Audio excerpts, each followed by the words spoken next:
mas gusto ng lalaki ang bad girl pero responsable kaysa good girl na ginagawa ang lahat.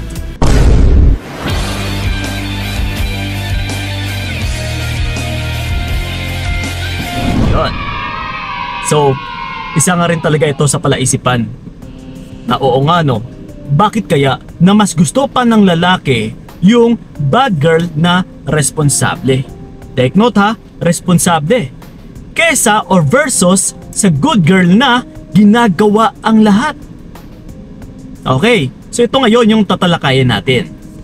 Bakit nga ba mas gusto pa talaga naming mga kalalakihan yung mga bad girl but responsable? Okay, so ito ngayon bilang isang lalaki na rin mga utol. Ito ha, kung ipagkukumpara ko yung good girl versus bad girl. Kung ako ngayon yung papipiliin, alin ba dito yung pipiliin ko na babae? Yung good or yung bad? So ito ngayon, diretsahang sagot, walang iba kundi syempre yung bad girl pero responsable. Kesa naman doon sa good girl na ginagawa ang lahat. Uy, teka lang Kuya Kiko. Ayaw mo pa ba nun? Ginagawa niya yung lahat or gagawin niya yung lahat-lahat para sa'yo? So ganun na nga no, ito sasagutin natin kung bakit bad girl yung pipiliin ko.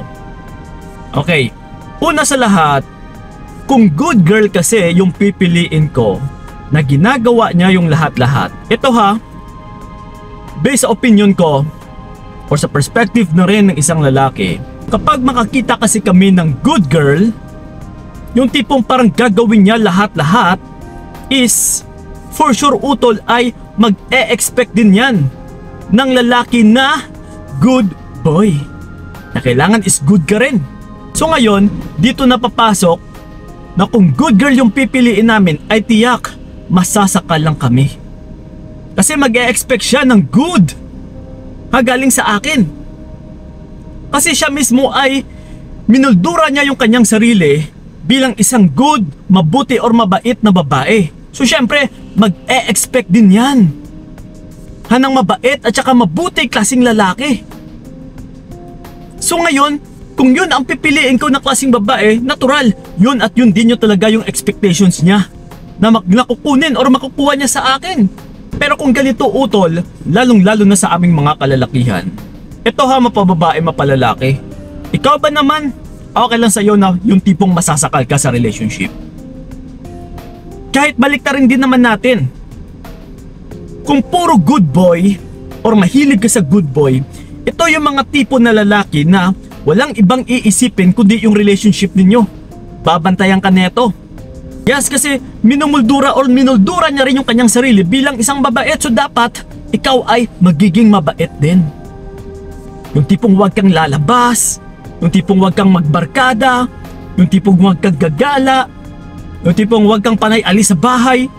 Yung gusto niya mangyari is kung ano yung ginagawa niya, na nandito lang siya palagi sa bahay, ikaw yung inuuna niya, yung relationship ninyo is dapat ganun din yung gagawin mo.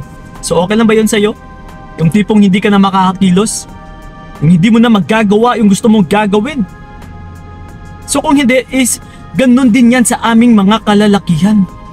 Ayaw din namin yung ganon na klaseng babae. Yung kami at kami na lang yung babantayan. Yung mas inuuna niya pa yung relationship sa sobrang kabaitan.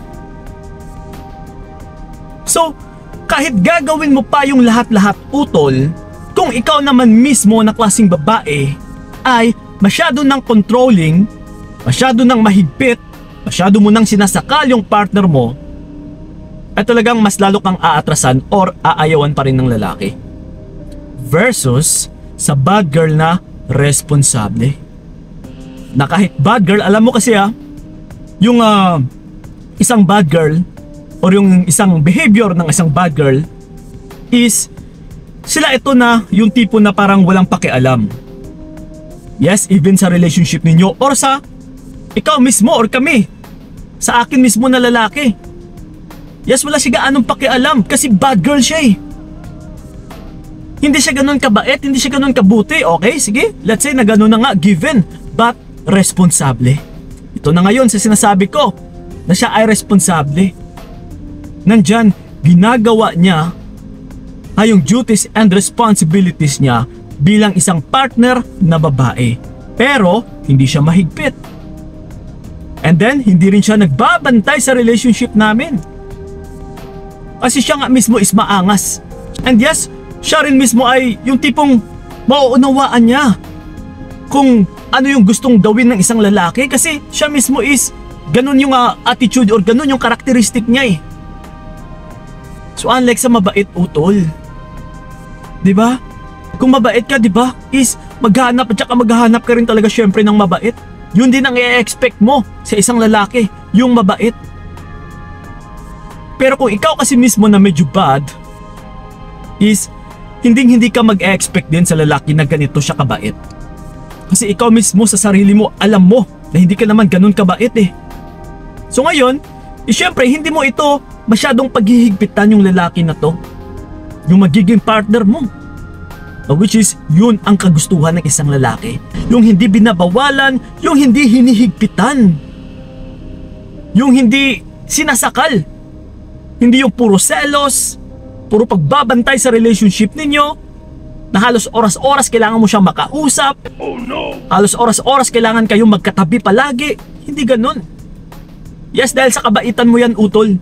So hindi po ganun yung tipo na babae yung kagustuhan ng isang lalaki. Kabaliktaran ha, mirroring method. Pareho din ito sa inyo. Try to imagine na sobrang bait ng lalaki. Ano yung magiging expectations mo dyan? Wala, masasakal ka. Sa sobrang kabaitan niya, hahanap-hanapin niya rin yung isang kabaitan mo. Hahanap-hanapin niya rin yung magiging mabuti ka sa kanya. Hahanap-hanapin niya rin na dapat hindi ka naaalis, na kung ano man yung gagawin niya is dapat i-reciprocate mo yon. Yes. So ganun pa man mga utol, if I were you, huwag po kayo masyadong maging mabait.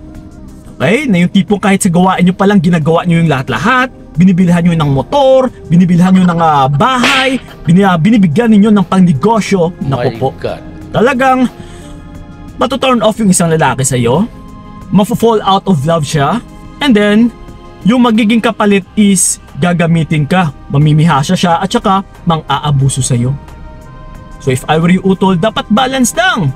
Kung sobrang bait ka na, bawas-bawasan mo. Magiging bad ka rin paminsan-minsan kasi yun din ang kagustuhan ng isang lalaki. Go with the flow. Huwag masyadong maging mahigpit sa relationship ninyo.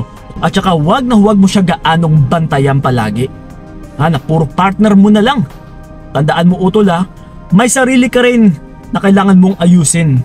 May buhay ka rin na kailangan mo ring bantayan. Hindi yung puro partner mo. Okay?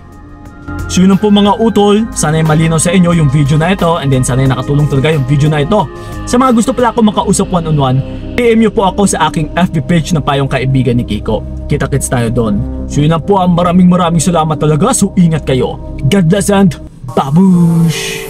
Binigay ko lahat para wala kang masabi. Kaya nga hindi ko alam kung